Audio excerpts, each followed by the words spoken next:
चलिए हमने किडनीज का स्ट्रक्चर, नेफ्रॉन का स्ट्रक्चर पढ़ा। अब हम पढ़ेंगे प्रोसेस ऑफ एक्सक्रीशन कि एक्सक्रीशन किस तरह से होता है, या इसको आप यूरिन फॉर्मेशन भी बोल सकते हो।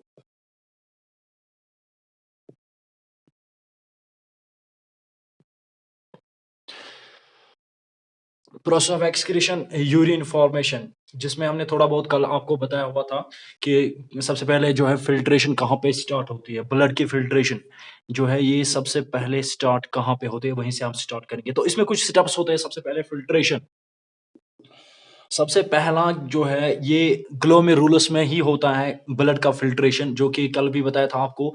फर्स्ट पॉइंट आपको याद रखना है। इसमें दो तीन स्टेप्स होते हैं। इसमें फर्स्ट ऑफ ऑल होता है जिसको हम अल्ट्रा फिल्ट्रेशन बोलते हैं।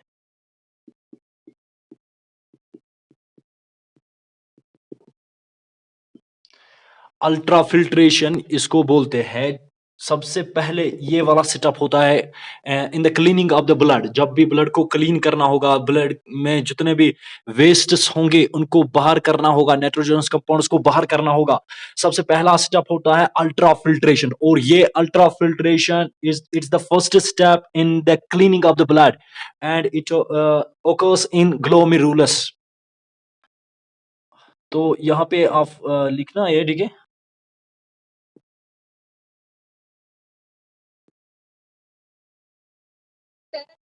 हाँ,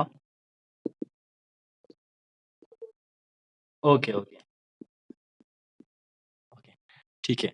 तो जो अल्ट्रा फिल्ट्रेशन है, ये पहला स्टेप होता है क्लीनिंग ऑफ ब्लड में, यानी ब्लड को फिल्टर करने में, जो कि हमने पढ़ा हुआ पिछले क्लासेस में। वो सारे क्लासेस यूट्यूब पे भी हैं, अपलोड हो गए वो सब। कि किडनीज के अंदर जो है वो फिल्ट्रेशन होती है। किडनीज के अंदर नेफ्रॉन्स होते हैं, और नेफ्रॉन का ही काम होता है फिल्टर करना, फिल्ट्रेशन करना, ब्लड में से वेस्ट्स को अलग निकालना, ब्लड में से नाइट्रोजनस कंपाउंड साल्ट्स को सेपरेट करना। ये नेफ्रॉन्स का काम होता है, नेफ्रॉन्स का फंक्शन होता है। तो सबसे पहला फंक्शन इन किडनीज के अंदर ये नेफ्रॉन क्या करते हैं, सबसे पहला होता है इसमें अल्ट्रा फिल्ट्रेशन। अल्ट्रा फिल्ट्रेशन होता है पहला स्टेप क्लीनिंग करने में, ब्लड को क्लीन करने में, ब्लड से जो वेस्ट हो हैं उनको अलग करने में पहला स्टेप ये होता है, अल्ट्रा फिल्ट्रेशन ही होता है। सो इसमें क्या होता है कि ये पहला स्टेप ग्लोमेरुलस में ही होता है। ग्लोमेरुलस जो हमने स्ट्रक्चर आपको बताया, तो यहाँ पे फिर से मैं बताऊंगा। ये जो स्टेप है, ये वाला जो पोर्शन है, ये वाला जो पार्ट है, अ, इसको बोलते हैं बोमेन्स कैप्सूल। तो इस स्ट्रक्चर के लिए आप वो वीडियोस भी देख सकते हो। तो बोमेन्स कैप्सूल जो है, इसमें पहला ऊपर से यहां से आती है एफेरेंट आर्ट्रियोल, जो फिर कॉइलस बनाते हैं, जो फिर बहुत टाइप्स के बहुत सारे coils, bundle of branch of coils होता है। तो ये एफेरेंट आर्ट्रियोल है और ये इफेरेंट आर्ट्रियोल है। इसका स्ट्रक्चर हमने देखा हुआ है नेफ्रॉन्स का। इसको हम बोलते हैं ग्लोमेरुलस, जो कॉइलेड फॉर्म में होता है। ये बहुत सारे कैपिलरीज होते हैं, तो इसको ग्लोमेरुलस बोलते हैं। इसी में ये पहला स्टेप होता है अल्ट्रा फिल्ट्रेशन। ब्लड का फिल्टर होना पहला स्टेप यहीं पे होता है, ग्लोमेरुलस।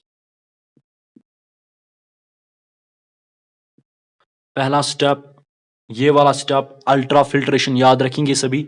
क्लीन करने में, ब्लड में से वेस्ट्स को अलग करने में, ब्लड में से नाइट्रोजनस कंपाउंड्स को सेपरेट करने में पहला स्टेप अल्ट्रा फिल्ट्रेशन होता कहाँ पे, ग्लोमेरुलस में होता है।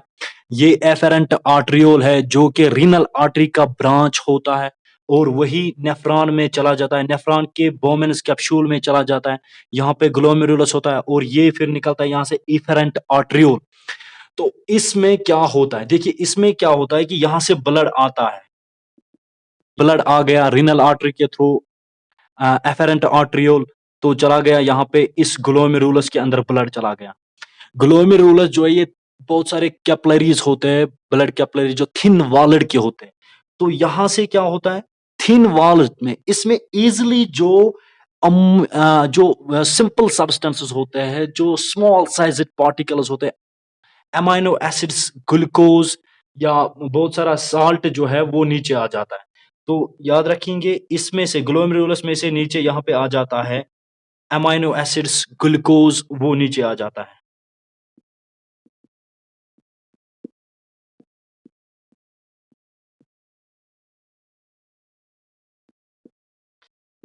साल्ट्स, वाटर, वो सब नीचे आ जाता है। यूरिया, यूरिक एसिड्स जो है वो नीचे आ जाता है। बट यहाँ पे फिर फिल्टर क्या होता है, यहाँ पे ऊपर रहता है सिर्फ प्रोटीन्स रहते हैं, जो कि बड़े पार्टिकल्स होते हैं वो यहाँ पे रहते हैं, इसके अंदर रहते हैं। प्रोटीन्स यहाँ पे रहते हैं। तो नीचे आया अमीनो एसिड्स, ग्लूकोज आया, यहाँ पे साल्ट्स आया, वाटर आया, वो नीचे आया, इस बोमेन्स कैप्सूल के अंदर आया। तो ब्लड को पहला फिल्टर करने में रोल होता है ग्लोमेरुलस का। ग्लोमेरुलस जो ब्लड कैपिलरीज होते हैं, थिन वॉल होता है इनका, तो इनमें से इजिली स्मॉल साइज्ड पार्टिकल्स नीचे आ जाते हैं। नीचे क्या क्या आया, amino acids, glucose, salts, water, वो नीचे आ जाता है। तो यहाँ पे क्या बचता है, यहाँ पे रहता क्या है, ब्लड के साथ यहाँ पे प्रोटीन्स रहते हैं। तो याद रखेंगे आप सभी, इसमें प्रोटीन्स रहते हैं जो कि बड़े पार्टिकल्स होते हैं, जिनका साइज बड़ा होता है। आप सबको पता है जब भी प्रोटीन्स डाइजेस्ट होता है, जब प्रोटीन्स को डाइजेस्ट किया जाता है, ब्रेक किया जाता है, वही कन्वर्ट हो जाता है अमाइनो एसिड्स में। सो अमाइनो एसिड्स ये सिंपल स्मॉल साइज पार्टिकल्स होते हैं। तो अमाइनो एसिड्स नीचे आ गए, या ग्लूकोज जो है, जो स्मॉल पार्टिकल्स होते हैं वो नीचे आ जाते हैं। बाकी जो प्रोटीन्स होते हैं, जो बड़े साइज पार्टिकल्स होते हैं, वो इसी में रहता है, वो यहां से आ जाते हैं, यहाँ इसकी तरफ चले जाते हैं। तो अभी आप याद रखिएगा। तो सबसे पहला स्टेप क्या हो गया, ultra filtration. Ultra filtration blood को क्लीन करने में पहला स्टेप होता है, और ये स्टेप कहां पे हो गया, ग्लोमेरुलस में हो गया। ग्लोमेरुलस जो कि बंडल ऑफ ब्रांचेस होते हैं, बंडल ऑफ कैपिलरीज होते हैं, और वहां पे क्या हो जाता है, ये फिल्ट्रेशन होता है। नीचे अमाइनो एसिड्स, वाटर, ग्लूकोज वो नीचे आ जाता है, साल्ट्स नीचे आ जाते हैं, तो ऊपर प्रोटीन्स रहते हैं।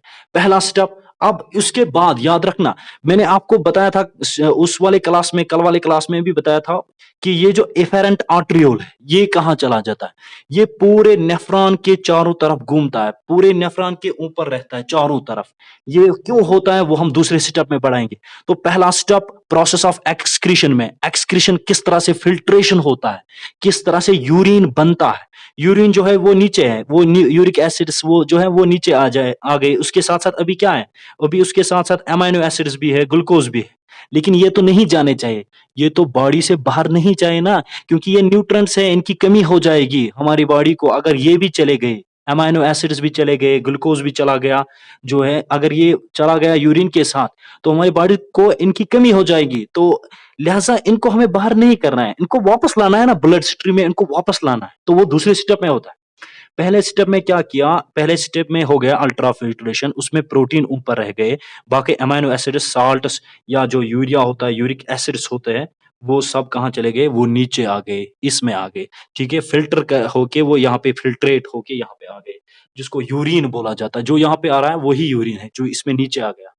अब इसके साथ साथ अभी ये न्यूट्रिएंट्स है, यूजफुल न्यूट्रिएंट्स है, इनको हमें बाहर नहीं करना है, इनको वापस ब्लड में लाना है। तो देखिए दूसरा स्टेप क्या है, जो भी यूरिया था, यूरिक एसिड्स थे, साल्ट्स थे, ग्लूकोज थे, वो एक साथ यहाँ पे नीचे आ गए, यूरिन बन के यूरिन फॉर्मेशन हो गई, तो यहाँ पे आ गए। अब दूसरे स्टेप में हमें इनको वापस लाना पड़ेगा। तो दूसरा स्टेप देखिए वहां पे क्या होता है। तो यहाँ पे दूसरा स्टेप जो इफेरेंट आर्ट्रियोल है वो अदा करता है। मैंने आपको बताया कि ये नेफ्रॉन के चारों तरफ जो है इसके इर्द गिर्द होता है। क्यों होता है, उसी के लिए, ताकि ये उनको वापस लाए। तो वो नेक्स्ट स्टेप में होता है।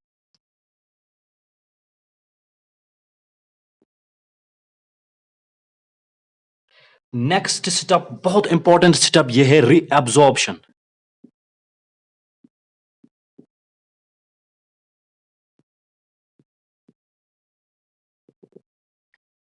प्रोसेस ऑफ एक्सक्रीशन में दूसरा स्टेप रीएब्जॉर्प्शन, दोबारा से इनको एब्जॉर्ब करना है।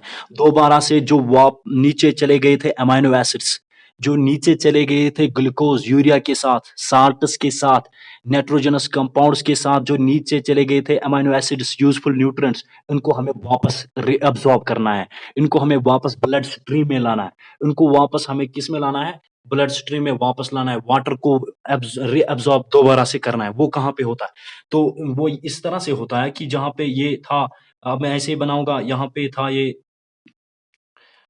इस बोमेनस कैप्सूल, एफेरेंट आर्ट्रियोल, ये था ग्लोमेरुलस, यहाँ से इफेरेंट आर्ट्रियोल। अब इफेरेंट आर्ट्रियोल क्या करता है, देखिए यहाँ पे था क्या हमारा पीसीटी, याद है ना सबको, पीसीटी यहाँ पे था, जिसको बोला जाता है प्रॉक्सिमल कन्वोल्यूटेड ट्यूब्यूल। तो ये इफेरेंट आर्ट्रियोल इस पूरी तरफ इसके इर्द गिर्द होते हैं ऐसे। इसके चारों तरफ होते हैं। इफेरेंट आर्टरियोल इसके चारों तरफ होते हैं इस नेफ्रॉन के, और यहाँ से जो है यू शेप्ड का लूप ऑफ हेनली होता है। यहाँ से फिर क्या होता है, यहाँ से डीसीटी डिस्टल कन्वोल्यूटेड ट्यूब्यूल, और यहाँ पे होता है कलेक्टिंग डक्ट। इसका स्ट्रक्चर हमने देखा हुआ है, इसका स्ट्रक्चर हमने देखा हुआ। तो देखिए पहले स्टेप में हमारा क्या हो गया, पहले स्टेप में जहां पे अल्ट्रा फिल्ट्रेशन हो गई, वहां पे क्या हो गया, प्रोटीन्स यहाँ पे रहे, बाकी सारा जो न्यूट्रंट्स थे, glucose, amino acids, urea, uric acid, salts, वो किस में आ गए, वो बोमेन्स कैप्सूल के जरिए यहाँ पे आ गए, इस नेफ्रॉन के अंदर आ गए। अब इनको हमें बाहर नहीं करना, वापस ब्लड में लाना है। जो यूजफुल न्यूट्रंट्स है, अमाइनो एसिड्स, ग्लूकोज या वाटर को भी हमें एब्जॉर्ब करना है, री एब्जॉर्प्शन। यहाँ पे री एब्जॉर्प्शन होता है, ये यहीं पे होता है ये स्टेप, यहाँ पे प्रोक्सिमल पीसीटी में। देखिए पीसीटी में आपको यहाँ पे बताऊंगा, पीसीटी इस तरह था, convoluted tubule, proximal convoluted tubule. तो ये इस तरह का पीसीटी है। अब इसके इर्द गिर्द, इसके चारों तरफ ऊपर से क्या है, इफेरेंट आर्टरियोल। इफेरेंट आर्टरियोल क्या है, ये ब्लड कैपिलरीज है, बहुत सारे ब्लड कैपिलरीज थिन होते हैं जो इसके इर्द गिर्द होते हैं, इस तरह से इसके अराउंड में होते हैं, इसके चारों तरफ होते हैं। तो अब देखो क्या होता है यहाँ पे, कि जो अमाइनो एसिड्स, जो ग्लूकोज, जो वाटर इस नेफ्रॉन के अंदर प्रॉक्सिमल कन्वोल्यूटेड ट्यूब्यूल में आ गए थे, नीचे आ गए थे, वो यहाँ पे ये इफेरेंट आर्टरियोल वापस रीअब्सॉर्ब करता है, इनको वापस अपने ब्लड स्ट्रीम में लाता है। ये इंपॉर्टेंट स्टेप है, ये बहुत इंपॉर्टेंट स्टेप है। यहाँ पे रीअब्सॉर्प्शन आपको जो है याद रखना है, यहाँ पे ये वापस आ जाता है ब्लड स्ट्रीम में, जो यहाँ पे फिल्टर होके इस यूरिन के साथ आ गए थे, वाटर आ गया था, साल्ट्स आ गया था, अमाइनो एसिड्स या ग्लूकोज आया था, जो यूजफुल होते हैं हमारी बॉडी के लिए। अगर हम उनको भी बाहर करेंगे तो बॉडी में कमी हो जाएगी इन न्यूट्रिएंट्स की। तो हमें क्या करना है, यहाँ पे दूसरा स्टेप क्या होता है, रीएब्जॉर्प्शन। जो यूरिन के साथ ग्लूकोज चला गया, अमाइनो एसिड्स चले गए, उनको वापस दोबारा से एब्जॉर्ब करना है। तो दोबारा एब्जॉर्ब कहाँ पे होते हैं, यहीं पे होते हैं, पीसीटी में, प्रोक्सिमल कन्वोल्यूटेड ट्यूब्यूल, जो स्ट्रक्चर हमने कल वाली क्लास में बताया था, वहां पे जो है ऊपर, इसके ऊपर होता है इफेरेंट आर्टरियोल, जो यहां से निकलता है। ये चारों तरफ क्यों होता है इसके ऊपर, वही रीएब्सॉर्ब करने के लिए, दोबारा से वापस लाने के लिए। तो क्योंकि ये थिन वॉलेट के होते हैं और इजिली यहाँ पे डिफ्यूजन होता है, इजिली डिफ्यूजन होता है, कि वो जो नीचे चले गए थे ग्लूकोज, अमाइनो एसिड्स या वाटर, वो वापस ब्लड स्ट्रीम में आ जाते हैं, ब्लड स्ट्रीम में आ जाते हैं। तो यहाँ पे पीसीटी में क्या क्या एब्जॉर्ब होता है, दोबारा से रीअब्सॉर्ब कौन कौन सा चीज होता है, एक तो ग्लूकोज, अमाइनो एसिड्स, यहाँ पे glucose, amino acids and water, water जो है, ये तीन सब्सटेंस जो है वापस रीअब्सॉर्ब होते हैं, दोबारा से वापस ब्लड में आ जाते हैं। इसीलिए इफेरेंट आर्टरियोल इस नेफ्रॉन के ऊपर से होता है, चारों तरफ इसके ऊपर होता है, इफेरेंट आर्टरियोल यहाँ से होता है, क्योंकि जो नेफ्रॉन के अंदर चला गया था इंपॉर्टेंट यूजफुल न्यूट्रिएंट्स, उनको दोबारा से एब्जॉर्ब करने के लिए, उनको दोबारा से वापस लाने के लिए, ये इफेरेंट आर्टरियोल इसके ऊपर होता है। तो पीसीटी में क्या होता है, reabsorption of glucose, amino acids, water, जो यहाँ से ग्लोमेरुलर से नीचे आ गए थे नेफ्रॉन में, तो पीसीटी में वो वापस प्रॉक्सिमल कन्वोल्यूटेड ट्यूब्यूल की जगह से वो वापस आ जाता है, अपने ब्लड स्ट्रीम में वापस पहुंच जाता है, इफेरेंट आर्टरियोल में वापस रीअब्सॉर्ब हो जाता है। तो अबाउट 75 टू 80% रीअब्सॉर्प्शन यहाँ पे होता है इस पीसीटी में, वापस ग्लूकोज, अमाइनो एसिड्स, वापस वाटर, वापस रीअब्सॉर्ब होता है, जो यूजफुल न्यूट्रिएंट्स होता है। उसके बाद यहाँ पे लूप ऑफ हेनली जो है, लूप ऑफ हेनली, इसके यहाँ पे भी क्या होता है, यहाँ पे भी वाटर एंड सॉल्ट्स जो है वो रीअब्सॉर्ब होते हैं, वो भी वापस यहाँ पे रीअब्सॉर्ब होते हैं। Now third step, third step अब क्या होता है थर्ड स्टेप में, वो बताएंगे। तो ये दूसरा था reabsorption.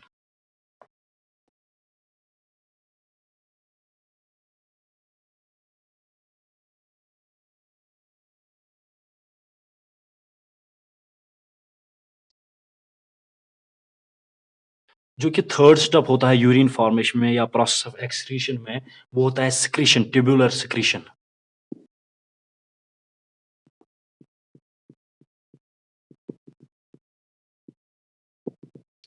Tubular secretion, third step. अब देखो ट्यूबुलर सिक्रीशन में क्या होता है? सिक्रीशन का मतलब स्क्रीट करना, देना, बाहर देना। तो देखो इसमें क्या होता है। अब ब्लड स्ट्रीम में अंदर जो इफेरेंट आर्टरियोल है, इफेरेंट आर्टरियोल, उसमें क्या हो सकता है? इफेरेंट आर्टरियोल यहाँ पे था ये बोमेनस कैप्सूल, अब बार-बार ये बनाना पड़ेगा और आपको भी ये जो है आना चाहिए बनाना इसका स्ट्रक्चर, क्योंकि कभी-कभार ऐसा क्वेश्चन आता है आपको स्ट्रक्चर बनाना पड़ेगा। तो इस तरह का जो आप ये होता है, ठीक है? अब यहाँ पे हमने देखा यहाँ पे क्या हो गया, ग्लोमेरुलस के अंदर क्या हो गया, फिर एफेरेंट आर्टरियोल आया, ये इसके ऊपर चला गया इस तरह से। यहाँ पे अलग-अलग जगह से उसने अलग-अलग क्या किया, रीअब्ज़ॉर्प्शन किया। यहाँ पे जो है अमाइनो एसिड्स, ग्लूकोज़, वाटर यहाँ पे रीअब्ज़ॉर्ब हो गया। रीअब्ज़ॉर्प्शन प्रोसेस में दूसरे स्टेप में, प्रॉक्सिमल कन्वोल्यूटिव ट्यूब्यूल में। उसके बाद लूप ऑफ हैनली और यहाँ पे डीसीटी, यहाँ पे भी क्या होता है, यहाँ पे जो वाटर होता है और साल्ट्स होते हैं, वो वापस से रीअब्ज़ॉर्ब होते हैं। यहाँ पे रीअब्ज़ॉर्प्शन, यहाँ पे वाटर एंड साल्ट्स होते हैं। अब इसके बाद अगर ब्लड में तीसरा स्टेप ट्यूबुलर सिक्रीशन, अगर ब्लड में कुछ यूरिक एसिड्स या यूरिया था, अगर वो ब्लड स्ट्रीम में अभी भी मौजूद है, तो ट्यूबुलर सिक्रीशन में क्या होता है कि वो वापस से स्क्रीट कर देता है और इस नेफ्रॉन के अंदर पहुंचा देता है।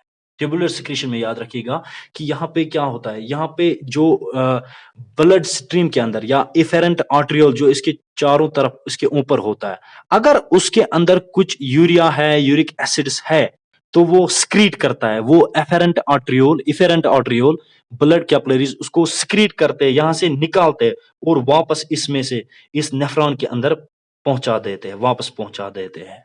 तो ट्यूबुलर सिक्रीशन में थर्ड स्टेप, अगर ब्लड स्ट्रीम के अंदर अगर इफेरेंट के आर्टरियोल के अंदर कोई भी वेस्ट अभी भी है, कोई नाइट्रोजनस कंपाउंड्स अभी भी है, तो वो वहां से इस एफेरेंट आर्टरियोल से इस ब्लड कैपिलरी से निकल के नेफ्रॉन में वापस पहुंचाया जाता है। तो ये होता है ट्यूबुलर सिक्रेशन में, it's the removal of waste from the surrounding blood capillaries into the nephron. तो नेफ्रॉन में ये सब होता है। तो यहाँ पे मैं ये लिखूंगा थोड़ा सा, आप ये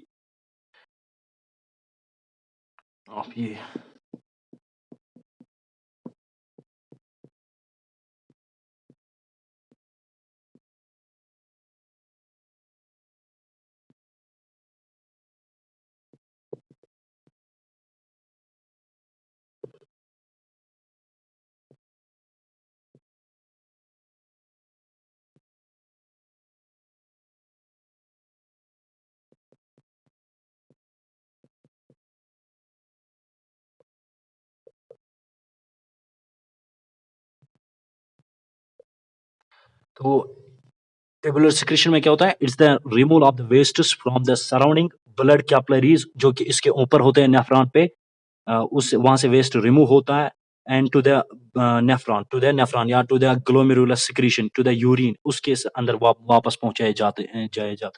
जो भी वेस्ट होगा अगर वो ब्लड के साथ है तो वो फिर वापस पहुंचाए जाते हैं। ये हर एक जगह यहाँ पे ज्यादातर होता है इसमें, इस प्रॉक्सिमल कन्वोल्यूटिव ट्यूब्यूल में या डीसीटी में, लूप ऑफ हेनली में अलग-अलग चीजें होते हैं। यहाँ पे जो साल्ट एंड वाटर वो रीअब्सॉर्ब होता है, इसी तरह से यहाँ पे भी डीसीटी में भी साल्ट एंड वाटर जो है रीअब्सॉर्ब होता है, वो रीअब्सॉर्ब की बात कर रहा हूँ। और जो इसके अंदर है ट्यूबुलर सिक्रीशन, मैंने बताया कि वहां पे अगर ब्लड के स्ट्रीम के अंदर और भी कुछ वेस्ट है, नाइट्रोजनस वेस्ट, तो वापस पहुंचाए जाते हैं। तो वो यहीं से ये वापस पहुंचाया जाता है, स्क्रीट करता है ब्लड कैपिलरी, वो वापस इस नेफ्रॉन में पहुंचाते हैं। एक तो यहाँ पे डीसीटी में भी और यहाँ पे पीसीटी में भी ये ब्लड से निकल के वो वापस इसमें आ जाता है। डीसीटी के पोर्शन पे भी ब्लड से निकलता है, ब्लड कैपिलरी से या इफेरेंट आर्टरियोल से वेस्ट अगर इसके अंदर है तो वो वापस निकल के फिर से इसमें वापस पहुंचाए जाते हैं नेफ्रॉन के अंदर, और ग्लोमेरुलर सिक्रीशन जो यहाँ पे किया था उसके अंदर वापस पहुंचाया जाता है। तो इस तरह से 3 स्टेप्स होते हैं, और जो यहाँ पे ग्लोमेरुलस ने सिक्रीट किया था उसी को हम यूरिन बोलते हैं, जो यहाँ पे लास्ट में कलेक्टिंग डक्ट में जमा हो जाता है। कलेक्टिंग डक्ट इसको बोलते हैं। वो वहाँ पे सिर्फ़ फिर लास्ट में क्या होता है, वहाँ पे यूरिया होता है, यूरिक एसिड्स होते हैं और वाटर होता है। तो वही यूरिन कहलाता है, वही यूरिन फॉर्मेशन होता है कि जो कलेक्टिंग डक्ट में पहुँचाया जाता है। उसके साथ-साथ नाइट्रोजनस कंपाउंड्स होते हैं और उसके साथ-साथ जो है वाटर होता है। About we can say about 95% जो है इसके अंदर वाटर होता है, जो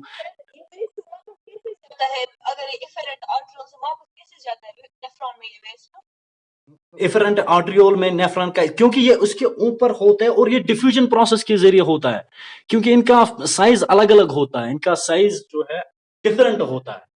डिफरेंट साइज की वजह से ये वापस चले जाते हैं यहाँ पे, इसके अंदर, इस नेफ्रॉन के अंदर चले जाते हैं। तो वो लास्ट में सिर्फ फिर यूरिन बचता है जिसके अंदर वाटर होता है और सम नाइट्रोजनस कंपाउंड्स, अबाउट जो है 90% वाटर रहता है फिर, और 5% जो है वो नाइट्रोजनस कंपाउंड्स होते हैं इसके अंदर। यूरिया, यूरिक एसिड्स, वो सब जो है वो इसके यूरिन में होता है और वो जमा होता है कलेक्टिंग डक्ट में, और यहाँ पे फिर क्या होता है, कलेक्टिंग डक्ट से फिर वो यूरेटर्स में चला जाता है। जो हमने स्ट्रक्चर बनाया था, किडनी से 2 ट्यूब्स निकलते हैं। कलेक्टिंग डक्ट में वो वहाँ पे चला जाता है यूरेटर्स में। यूरेटर से निकल के वो यूरिनरी ब्लैडर में आ जाता है। यूरिनरी ब्लैडर से फिर यूरेथ्रा से बाहर किए जाते हैं। तो 3 स्टेप्स को थोड़ा-सा फिर से रिपीट मैं करूँगा। पहला स्टेप था यहाँ पे अल्ट्रा फिल्ट्रेशन, तो वो हो गया ग्लोमेरुलस में। यहाँ से ब्लड यहाँ से आया तो यहाँ पे ग्लोमेरुलस ने क्या किया, फ़िल्टर किया। तो यहाँ पे प्रोटीन्स रह गए ब्लड में बाकी सारा जो ये uric acid, salts, amino acids, glucose वो नीचे आ गया। इस बोमेनस कैप्सूल के ज़रिए या नेफ्रॉन में पहुँचा और यहाँ फिर रीअब्ज़ॉर्प्शन दूसरा प्रोसेस था, दूसरा स्टेप था रीअब्ज़ॉर्प्शन। दोबारा से एफेरेंट आर्टरियोल के अंदर वो वापस आ जाते हैं, amino acids, glucose and water, वो वापस रीअब्ज़ॉर्ब होता है यहाँ पे पीसीटी में। और उसके साथ अगर ब्लड में भी कुछ चीज़ है तो वो वापस चला जाता है। डिफरेंट साइज़ की वजह से वो डिफ्यूज़न प्रोसेस के ज़रिए बाहर चले जाते हैं। और यहाँ पे लूप ऑफ हेनली में भी, यहाँ पे भी वाटर और साल्ट्स जो है वो रीअब्ज़ॉर्ब होता है। और यहाँ पे भी डीसीटी में भी ये रीअब्ज़ॉर्प्शन होता है। ज़्यादातर वाटर जो है वो रीअब्ज़ॉर्ब होता है, वापस रीअब्ज़ॉर्ब किया जाता है वाटर। और अगर कुछ मटेरियल बचता है या यो नाइट्रोजनस कंपाउंड्स ब्लड के साथ अभी भी होता है, तो वो ब्लड वो वापस स्क्रीट करता है, ब्लड वो वापस भेजता है यहाँ पे, स्क्रीट करके वापस नेफ्रॉन में पहुँचता है। और अल्टीमेटली लास्ट में जो है यूरिन जिसको हम बोलते हैं, उसके साथ-साथ ये 95% वाटर, 5% जो है नाइट्रोजनस कंपाउंड्स होते हैं, जो फिर कलेक्टिंग डक्ट में जाता है। कलेक्टिंग डक्ट से फिर निकल के वो यूरेटर्स में डाले जाते हैं। यूरेटर्स जो 2 ट्यूब्स होते हैं, फिर यूरिनरी ब्लैडर में, और यूरिनरी ब्लैडर फिर यूरेथ्रा से बाहर किए जाते हैं। तो इस तरह से ये प्रोसेस होता है यूरिन फॉर्मेशन का, या आप इसको बोलते हैं प्रोसेस ऑफ सिक्रीशन का। नाउ एवरेज जो है हमारा body average normal healthy person जो है वो अबाउट 1 टू 5 लीटर जो है, 1 टू 5 याद रखेंगे, 1 टू 5 या 1 टू 8 भी कहीं पे लिखा है, पर डे जो है स्क्रीट करता है urine, per day 1 to average output जो है 1 टू 5 लीटर्स या 1 टू 8 लीटर्स जो है पर डे स्क्रीट किया जाता है। और उसके साथ 95% वाटर, बाकी 5% जो है नाइट्रोजनस कंपाउंड्स होते हैं, 5%, और जिसमें यूरिया, यूरिक एसिड्स आते हैं। नाउ किसी में क्या होता है कि ये kidneys due to some injuries या ड्यू टू सम इन्फेक्शन या बहुत ज्यादा लोड की वजह से इन पे ज्यादा लोड बढ़ता है, तो उसकी वजह से क्या होता है, ये किडनी फेल हो जाते हैं। किडनी जो है अपना फंक्शन नहीं कर पा रहे हैं, किडनीज फेल हो जाते हैं, तो फिर उसको क्या करना पड़ता है, आर्टिफिशियल किडनी लगानी पड़ती है, दूसरी किडनी, या तो उसका डायलिसिस प्रोसेस किया जाता है। तो वो डायलिसिस प्रोसेस में थोड़ा-सा उसके बारे में कल बताएँगे कि वो डायलिसिस कैसे होता है। या अगर किसी में ये किडनीज़ या नेफ्रॉन्स जो है ये काम नहीं कर पा रहे हैं, फेल हो गया क्योंकि ओवरलोड हो गया, ज़्यादातर इनको काम ज़्यादा करना पड़ता है किडनीज़ पे, या इंजरी हो गई किसी को, इन्फेक्शन हो गया किडनी में, तो किडनी खराब हो गई, किडनी दोनों किडनीज़ जो है फेल हो गए, तो फिर उनको डायलिसिस किया जाता है, आर्टिफिशियली उनका ब्लड को फ़िल्टर किया जाता है, आर्टिफिशियली उनके ब्लड में से ये रिमूव किया जाता है, ये वेस्ट। तो अभी क्लास हो गया, वो कल देखेंगे वो वाला पोर्शन, अभी